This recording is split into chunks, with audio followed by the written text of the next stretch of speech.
Igual ya hay videos que están grabados de la parte práctica, ¿no? Porque lo que sucede es que hay veces cuando hablamos, pues decimos unas cosas, luego decimos otras y bueno,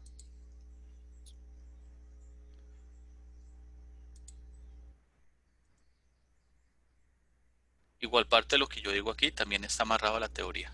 Entonces, bueno, cuando nosotros hablamos del abdomen, vamos a hablar de una cavidad que se ubica inferior al tórax, que en la parte superior está delimitado por un músculo que se llama el diafragma y en la parte inferior está delimitado, bueno, básicamente aquí, por un diafragma que se llama el diafragma pélvico. ¿Listo?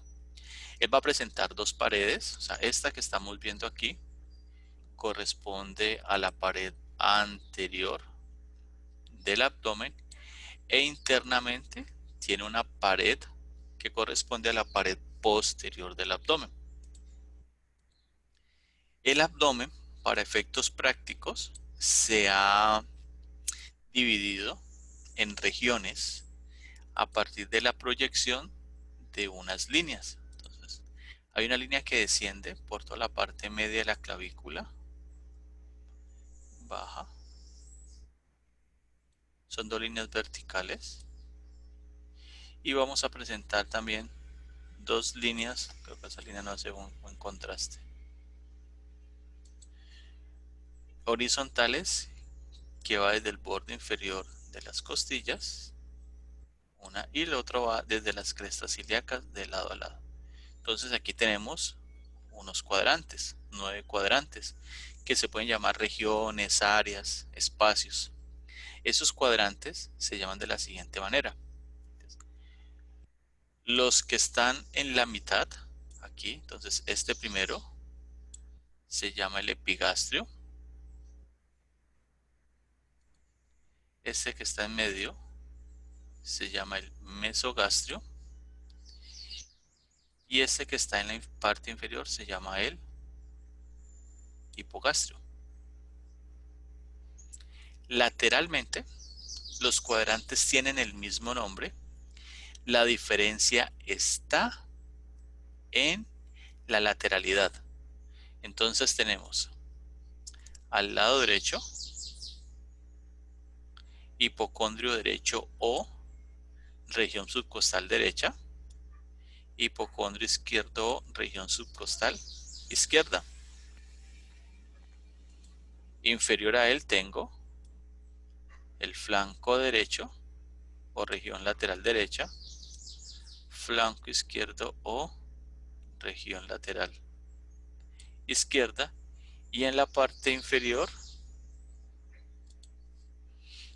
tengo la fosa ilíaca derecha o región inguinal derecha, la fosa ilíaca izquierda o región inguinal izquierda. El mesogastrio también lo conocen como la región umbilical y el hipogastrio como la región púbica. Entonces, estos son los 9 cuadrantes en los cuales nosotros dividimos anatómicamente la pared anterior del abdomen. Entonces, esta pared va a presentar unos músculos que son los siguientes. Este primer músculo que veo aquí, este, corresponde al músculo recto del abdomen, y este tejido blanco que estamos viendo acá corresponde a la vaina anterior del recto del abdomen, que es un tejido que viene de esos músculos que ahorita lo vamos a describir, que envuelven este músculo. Entonces, este músculo en su parte media va a delimitar una línea que la vemos acá, que corresponde a la línea alba o la línea blanca. Esa línea, en el caso de las mujeres, aquí, es una línea que en estado de gestación se vuelve oscura, se vuelve, digámoslo, negra. ¿Listo? En la parte inferior, aquí vamos a presentar, estos músculos anchos se van a doblar entre sí y van a formar algo, perdón, algo que conocemos con el nombre de el canal inguinal. Entonces estos músculos anchos, sus fascias, permiten el espacio, delimitan un espacio que en la parte inferior, como lo vemos aquí, tenemos el anillo inguinal superficial y profundamente, no lo veo acá, voy a tener el anillo inguinal profundo. Y esta estructura que vemos pasar aquí, esta, en el caso de los hombres, corresponde al funículo espermático o cordón espermático, que está ascendiendo, bueno, pasa por allí porque hay vasos sanguíneos que están bajando, hay otras estructuras que van subiendo. Entonces, esto es lo que podemos identificar en la parte externa.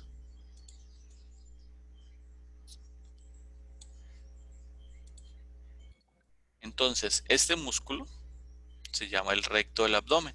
Es un músculo segmentado. Está fraccionado por unas inserciones tendinosas, que lo vemos aquí. Es el famoso músculo de las chocolatinas, que tiene un origen en el pubis y tiene una inserción a nivel del esternón y las costillas. Entonces, cuando se contrae, ¿qué permite? Que podamos flexionar el tronco, o sea, acercar el tórax hacia el abdomen. Ahora, ¿todos tenemos los segmentos? Sí. Lo que pasa es que por la cantidad de tejido graso que puede estar presente, no son evidentes. Lateralmente a este músculo voy a presentar unos músculos que se llaman los músculos anchos del abdomen. Entonces, el primer músculo que identifico es este, que está al lado y lado, que corresponde al músculo oblicuo externo. Este músculo, en relación con el músculo recto del abdomen, lateralmente van a formar una especie de línea semilunar, que es esta, que vemos al lado y lado. ¿Listo? Entonces, el músculo oblicuo externo, sus fibras van de lateral a medial y de superior a inferior. Y van a ser las primeras fibras que me van a conformar este canal inguinal. Si lo retiro, entonces voy a encontrar mi músculo que va con fibras oblicuas de orientación de lateral a medial y de inferior a superior, que se llama el músculo oblicuo interno. Entonces ya tenemos dos músculos anchos, están al lado y lado. Y si retiro un poco más, me voy a encontrar con un músculo que sus fibras son horizontales, que se llama el músculo transverso del abdomen, perdón, es que el tórax. ¿Listo? Entonces, estos son los músculos anchos del abdomen. Y aquí lo que estamos viendo es la aponeurosis de la parte posterior de estos músculos que me forman la vaina posterior del recto del abdomen. Y mira que aquí ya vemos de mejor manera el funículo o cordón espermático. Entonces ahora, esos son los músculos de la pared anterior. Ahora vamos a los músculos de la pared posterior. Cuando yo hablo de la pared posterior, voy a hablar de aquella estructura que encuentro dentro de la cavidad, pero en su parte de atrás. Entonces, esos músculos que delimitan la pared son medialmente el músculo psoas mayor. Lateralmente a él tenemos el músculo cuadrado lumbar, que son los dos músculos que delimitan. Y lateralmente al cuadrado lumbar tengo este músculo que veo aquí, que es el músculo más profundo de los músculos anchos del abdomen, que es el transverso del abdomen. Entonces mire que él va por la parte posterior, viene así y se hace anterior. Por eso este músculo tiene una forma de banda que permite mantener la presión intraabdominal. Y en la parte superior, pues un músculo que ya conocemos, que es el músculo diafragma, que aquí estoy señalando sus orígenes lumbares, que se llaman los pilares. Este es el pilar derecho, este es el pilar izquierdo. Un orificio por el cual pasa una arteria que se llama el hiato aórtico porque pasa la arteria aorta.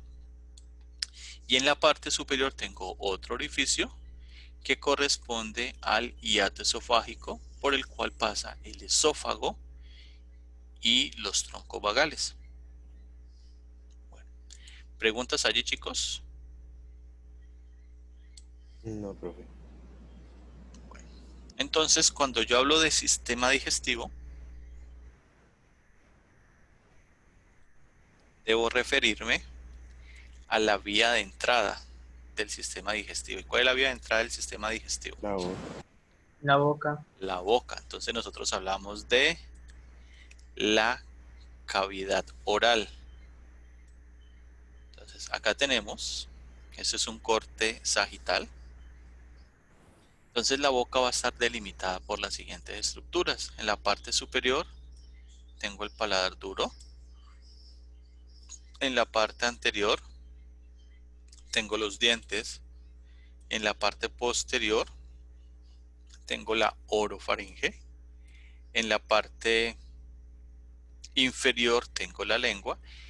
Y el corte no me lo permite, pero voy a tener dos paredes laterales que corresponden a las bucas o mejillas.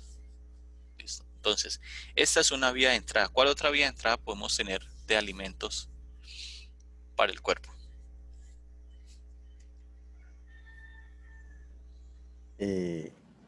Iba a decir por sonda, pero Venosa. Intravenosa. Sí, intravenosa. Entonces tenemos las vías enterales y las vías paraenterales. Obviamente también las sondas.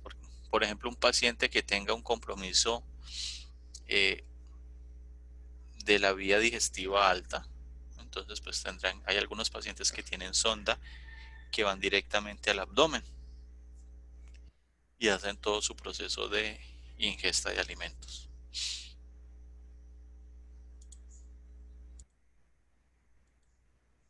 Entonces miremos, dentro de la cavidad oral vamos a tener unas glándulas salivares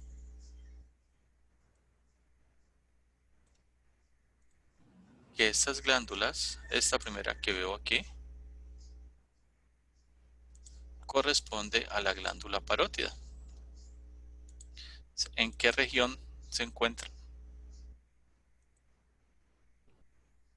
Se llama Parótida masentérica. parótida En la masentérica. región parótida masentérica. Entonces, mire, aquí tenemos la glándula parótida. Entonces, la glándula parótida va a tener un conducto o un ducto, míralo acá. Este ducto, que si llevas la lengua y hagamos el ejercicio hacia su cavidad oral por la parte interna, con la punta de su lengua, usted va a poder sentir una saliente que puede ser una bolita o puede ser una pequeña depresión. Coja la punta de su lengua y vaya hacia las bucas, hacia los cachetes por la parte interna. ¿Lo sintieron? Bueno, Sí. eso que sintió allí es el orificio del conducto parotidio. Este que viene acá. Entonces, como eso es una glándula salivar, pues lo que está haciendo es llevar un contenido hacia la boca. Entonces, la boca, ¿qué permite hacer? Cuando nosotros estamos masticando, cuando ingresan los alimentos, pues estas glándulas se estimulan y secretan unas enzimas para comenzar a desdoblar los alimentos que tenemos allí. ¿Cuántas veces teóricamente debemos de masticar? 21 veces, ¿no? Yo he escuchado que un poquito más. Yo he escuchado como 21 veces hay que ¿Sí? masticar. Yo 30, ¿no? Algo Bueno, así. aquí tenemos la lengua. La lengua, pues dentro de lo que hablábamos ahorita de los límites, está en la parte inferior de la cavidad oral. La lengua va a estar inervada por 4 pares craneales y se divide en varias partes. Entonces, esta primera parte que voy a señalar corresponde al ápex y en ella voy a censar los sabores dulce y salado y va a estar inervado por el séptimo par craneal y por el quinto par craneal. O sea, nervio facial y nervio Trigémino. trigémino. La lengua va a tener unos bordes laterales que obviamente van a estar al lado derecho y al lado izquierdo. Aquí voy a censar los sabores ácidos y está inervado por el noveno par craneal, que es el nervio Glosofaringeo. glosofaringeo. Y en la parte posterior, en el dorso, aquí, la lengua va a estar inervada por el nervio conocido por muchos de ustedes, el nervio vago, y aquí voy a censar los sabores amargos. Entonces llevamos allí 4 pares craneales desde el punto de vista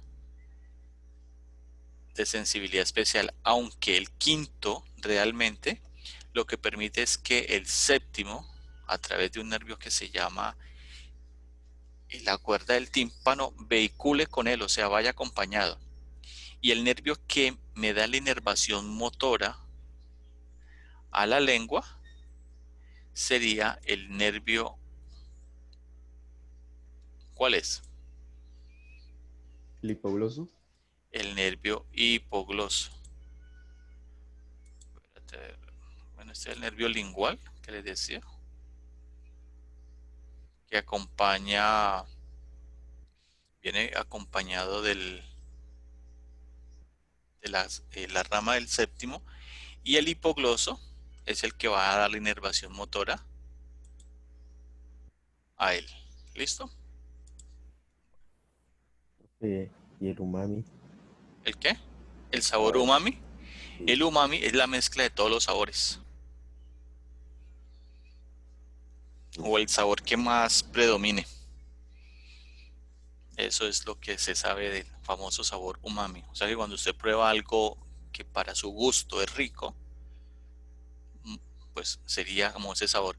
Ustedes saben que, por ejemplo, el chontaduro es algo muy típico de nuestra región pacífica.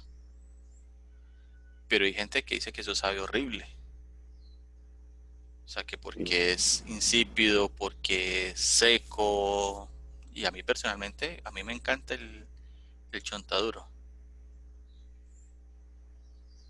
Entonces, yo alguna vez tuve unos amigos chilenos aquí y los invité a comer chontaduro y no, casi se vomitan. No les gustó. Sí, y no, estás grave. Bueno, entonces de la cavidad... ¿Cómo? ¿En serio decís que sabe feo? Eso sabe feo. Uy, pelada, perdiste la materia. Sí, profe. Ay, Póngala a perder. Y Póngala a perder. perdiste la materia. Póngala a perder. Sí, por ya. otro día. Yo tengo el poder de modificar las notas. Te perdiste ya. No tenía opción ni de habilitar. ¿Y por qué te sabe feo el chontaduro? No sé, pero eso tiene como un sabor como gastado, como de viejo, no sé, un sabor muy como rancio. me Imagínate. ofendes. Le va a Ah. llamar, le va a llamar a inmigración para que la lleve. Uy, sí, adorar. Como que límite posterior. El límite posterior, no, de la cavidad oral, cual yo les dije ahorita, esta región. ¿Cómo se llama? Orofaringe. La orofaringe. Entonces, la orofaringe, recuerden que la faringe luego se va a relacionar anteriormente con la laringe, pero ella, que sería esta, se va a continuar como ¿qué estructura? Esófago. El esófago. Entonces vamos a ver el esófago. Entonces el esófago es un tubo longitudinal muscular que se va a ubicar en la parte posterior, en algo que ustedes conocen con el nombre de mediastino posterior. Entonces entonces el esófago, él desciende, se ubica en la parte superior lateral a la aorta y en la parte inferior se ubica anterior a la misma. Tiene unas fibras longitudinales y va a ser la continuación ¿de qué?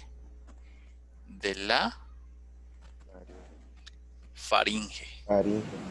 Atraviesa el esófago. ¿A través de qué estructura?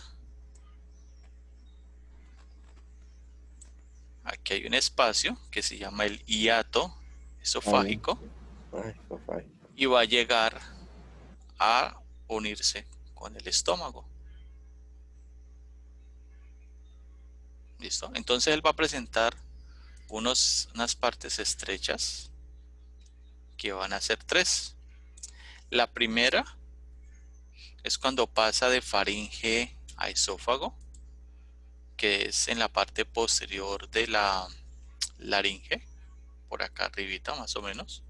La segunda es esta relación que hay entre la aorta y los bronquios, sería la segunda constricción. Y la tercera constricción es cuando está atravesando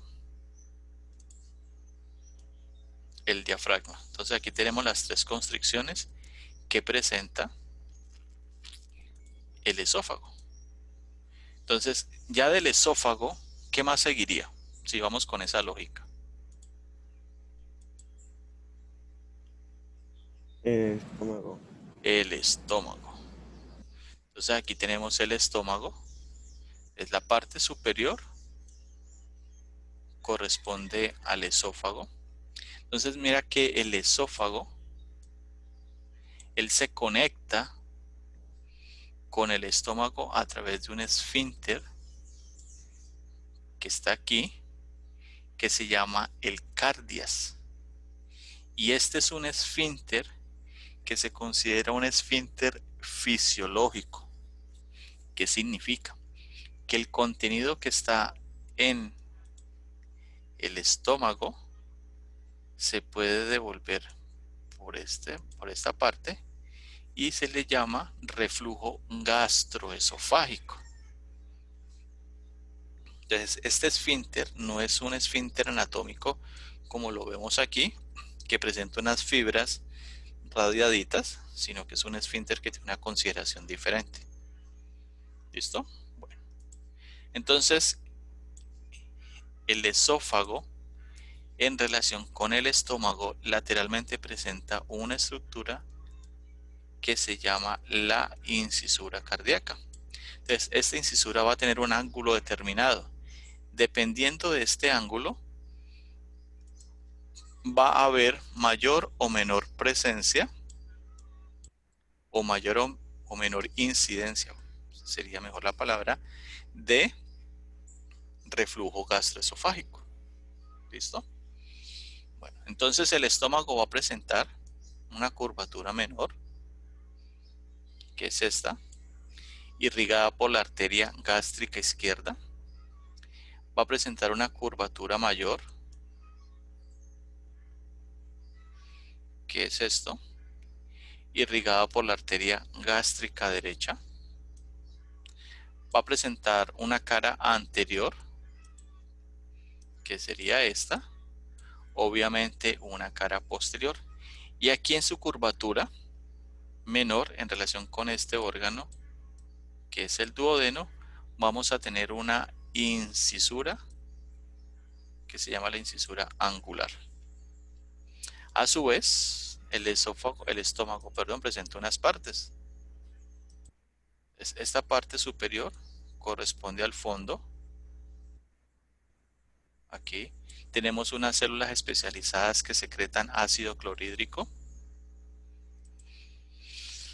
Hacia la parte inferior acá tenemos el cuerpo. Y más abajo tendríamos el antro. ¿Listo?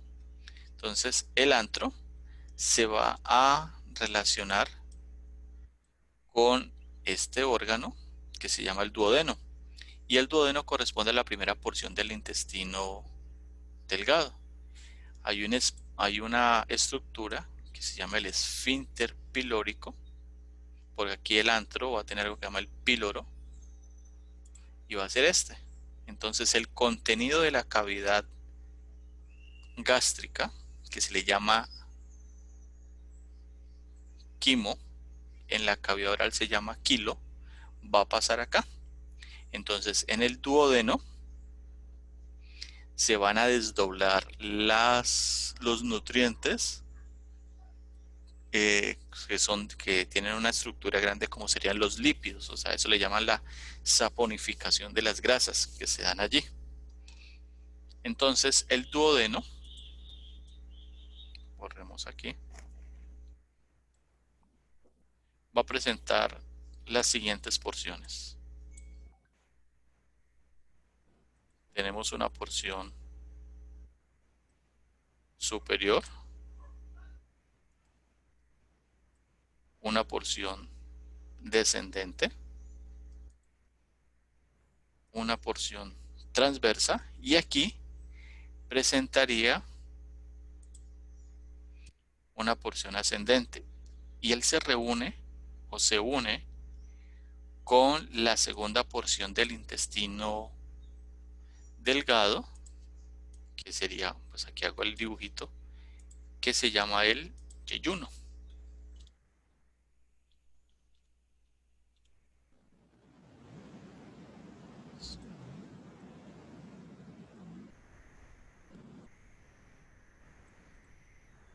Entonces aquí cuando se une con el yeyuno forma un ángulo, y ese ángulo se considera la flexura duodeno-yeyunal, y de allí sirve como límite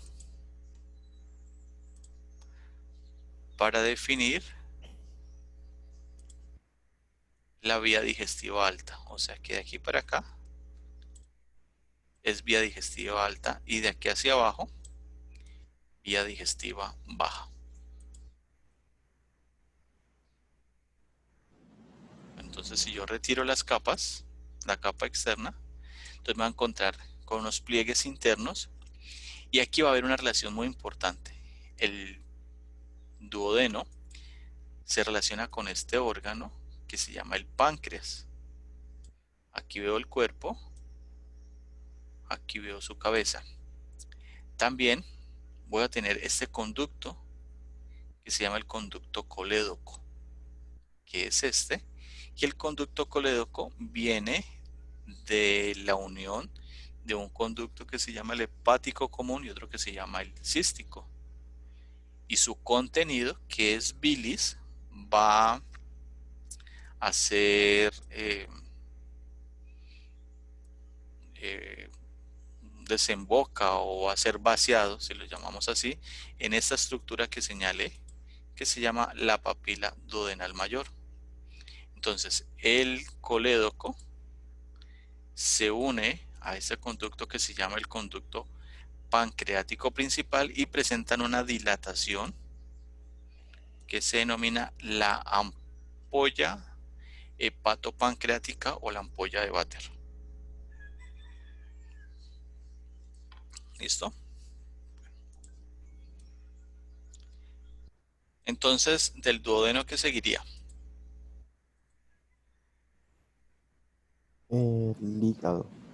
Seguiría el hígado por la relación que tenemos. Entonces aquí tenemos el hígado. El hígado presenta dos caras. Una cara diafragmática y una cara visceral. La cara diafragmática se relaciona ¿con quién? Su nombre lo indica, con el diafragma. El diafragma. Entonces, el hígado, gran parte de él está cubierto de un tejido que se llama el peritoneo. Entonces, ese tejido va a formar este ligamento, que se llama ligamento falciforme, y en su cara visceral el hígado va a presentar dos lobos, un lobo izquierdo y un lobo derecho. En la parte inferior tiene el borde anterior y en la cara visceral esto sería el borde posterior. Entonces en su cara visceral el hígado va a presentar nuevamente un lobo derecho, pero en su cara visceral un lobo izquierdo, y entre los dos y medialmente a la vesícula biliar, que es esta, un lobo que se llama el lobo cuadrado, y opuesto a él otro lobo que se llama el lobo caudado. En la cara visceral voy a tener este ligamento que corresponde al ligamento terete del hígado o ligamento redondo del hígado, que es el vestigio de la vena umbilical. En la parte media voy a tener un conducto que se llama el hepático común, una vena que se llama la vena portal hepática y una arteria que se llama la arteria hepática propia. Esas tres estructuras se unen y me forman lo que conocemos con el nombre de pedículo o hilo hepático. Y aquí posteriormente a ellos voy a ubicar esta vena, que es esta misma, que se llama la vena cava inferior. Bueno, entonces dejo el hígado. ¿Hacia dónde sigo? Páncreas. Entonces vamos a ver las vías biliares. Entonces las vías biliares que me van a permitir llevar la secreción del hígado hacia el duodeno. Entonces aquí por ejemplo veo el páncreas. Entonces el páncreas va a tener una cabeza, un cuerpo, una cola y una saliente redondeada que se llama el proceso unciforme, proceso uncinado. Entonces aquí tengo el hígado y el hígado va a tener, espérate si aquí lo muestra en mejor detalle.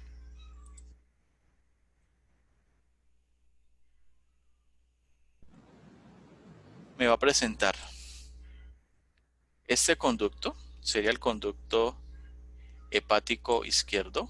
Por acá no lo vería, alcanzaría a ver el conducto hepático, bueno, sería el hepático derecho. Y la unión de los dos me forma el conducto hepático común. El conducto hepático común se une a este conducto que se llama el conducto cístico y me forma el conducto colédoco. Y el colédoco desciende, forma la papila, la ampolla hepatopancreática, perdón, que estaría aquí, y va a desembocar en la papila duodenal mayor. Aquí alcanzamos a ver un pedacito de lo que se considera el conducto pancreático accesorio, que él va a desembocar a la papila duodenal menor, que estaría por este lugarcito. ¿Listo? Bueno.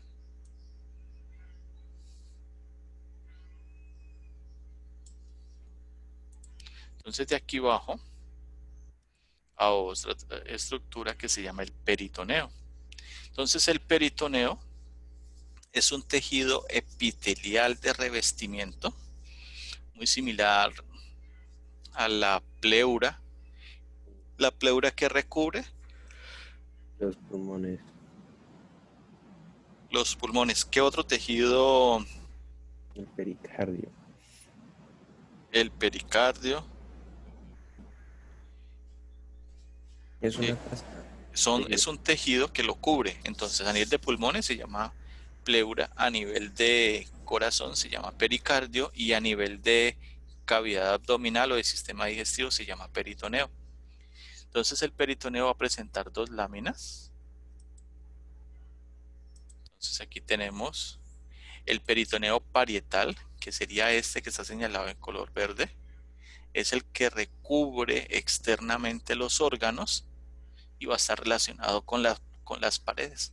Entonces los órganos que están dentro del peritoneo se llaman órganos intraperitoneales y los que van a estar por fuera de él van a ser órganos retroperitoneales. Entonces esta primera lámina corresponde al peritoneo parietal. Y tenemos un peritoneo visceral. Y el peritoneo visceral es el que está unido directamente a los órganos. Y entre el peritoneo parietal y visceral va a haber un espacio o una cavidad que se llama la cavidad peritoneal, que es lo que vamos a tener allí. El peritoneo me va a dar unas estructuras, por ejemplo, que se llaman los omentos. Los omentos son tejidos que están cubriendo unos espacios. Entonces, por ejemplo, aquí tenemos, este es el estómago. Entonces el estómago, recuerdan que tenía, vamos a dibujarlo aquí. Este es el esófago, este es el fondo, la curvatura mayor.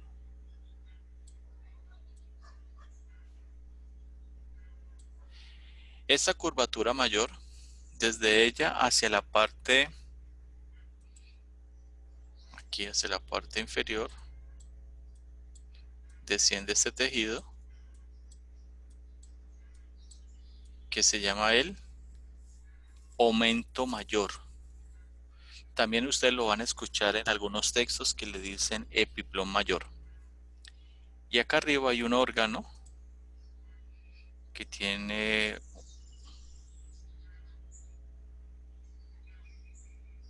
una cara diafragmática y una cara visceral. Y entre los dos va a haber un espacio cubierto por peritoneo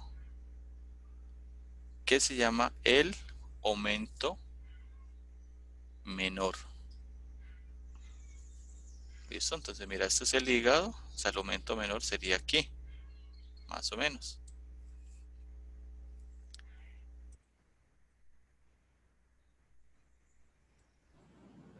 También el peritoneo, en relación con el colon, presenta algo que se llaman los mesos. Entonces en este caso sería el mesocolon transverso, porque el colon tiene varias porciones. Y también el mismo peritoneo en relación con las asas intestinales del intestino delgado forma algo que se llama el mesenterio.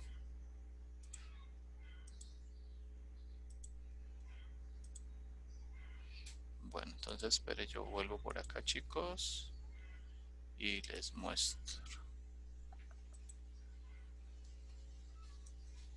Entonces mira, este tejido que vemos aquí, este es el peritoneo, que correspondería al aumento mayor. Profe, ¿es una vista transversal superior, inferior? No, esto es un corte coronal, sino que han acercado. Mira la vesícula, ligamento falciforme, ligamento terete. Mira, aquí se puede identificar el estómago, la curvatura menor de él. Sigamos aquí bajando. Entonces mira, estas estructuras que vemos aquí corresponden a las asas intestinales. Míralas, que son estas. Y este tejido, que voy a pintarles aquí, esto corresponde al mesenterio, que es peritoneo.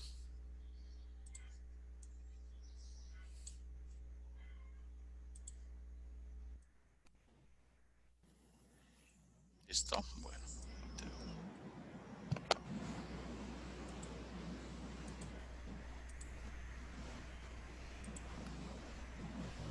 ¿Cómo vamos, chicos, allí?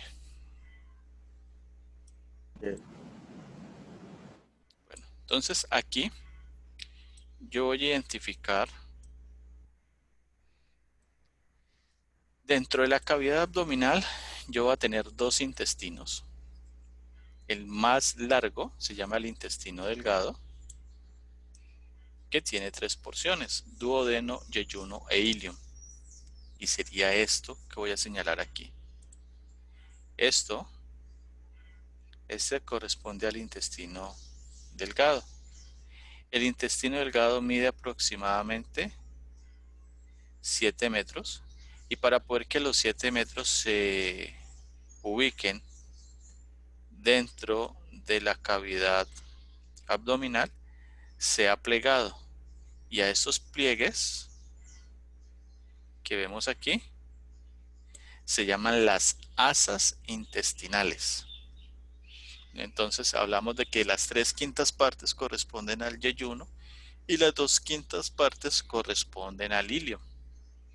Este tejido, que también ya se los nombré previamente, aquí, corresponde al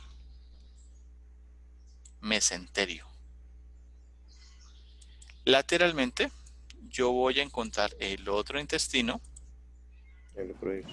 que se llama el intestino grueso, que sería este que yo veo aquí. Vamos a color. Este que yo veo aquí. Entonces el intestino grueso mide 1.5 metros y va a tener varias porciones. Esta primera porción es el ciego. Aquí tenemos una saliente que corresponde al apéndice secal o al apéndice vermiforme. Tenemos el colon ascendente, la flexura cólica derecha. Aquí se proyecta colon transverso, flexura cólica izquierda, colon descendente, colon sigmoideo, y luego tenemos el recto, que es el que va a permitir la evacuación de los desechos. Dentro de la cavidad abdominal vamos a tener esta estructura que veo aquí, corresponde a la arteria mesentérica inferior, que es aquella arteria que me va a irrigar la mitad izquierda del intestino grueso y parte del colon transverso, esta que vemos aquí. Esta vena corresponde a la vena mesentérica inferior, que se va a unir a esta vena que veo acá, que se llama la vena lienal. La mesentérica inferior se une a la lienal, y la lienal se va a unir con la mesentérica superior. Aquí no me la muestra. Con la mesentérica superior, pero de pronto aquí sí. Tampoco. Se unen y me van a formar esta vena que se llama la vena portal hepática o la vena portal del hígado. Profe, o sea, esa la vena portal es la misma, es igual como vena porta también. Sí, es la misma. Y la arteria mesentérica superior me va a irrigar yeyuno, ilium y la mitad derecha del intestino grueso, o sea, el ciego, colon ascendente, flexura cólica derecha y parte del colon transverso. Y la vena mesentérica superior recoge la sangre de este sitio y la va a llevar vía vena portal del hígado al hígado. ¿Listo? Entonces ya aquí tendríamos la vía o los vasos sanguíneos que drenan la sangre de la cavidad abdominal y que irrigan las estructuras de la cavidad abdominal.